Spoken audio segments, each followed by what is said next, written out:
আসসালামু আলাইকুম।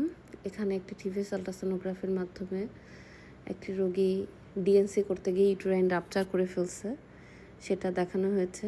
রোগীটির আগে 2টি সিজারিয়ান সেকশন আছে।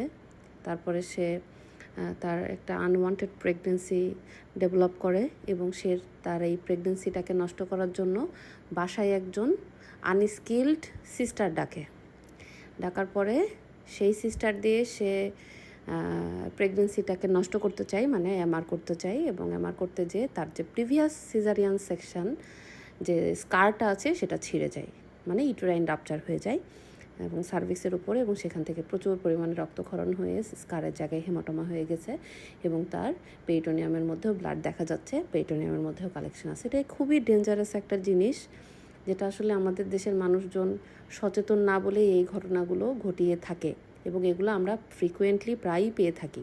সাধারণত ডিএনসি করার ক্ষেত্রে যখন আমরা ডিএনসি করি আমরা নিজেরাও অনেক প্রিকশিয়াসলি করি যাদের প্রিভিয়াস সিজারিয়ান সেকশন আছে, আর সেখানে একটা আনস্কিল্ড মানুষ দিয়ে আনহাইজেনিকভাবে করতে গিয়ে রোগীটির কী বাজে অবস্থা। ধন্যবাদ।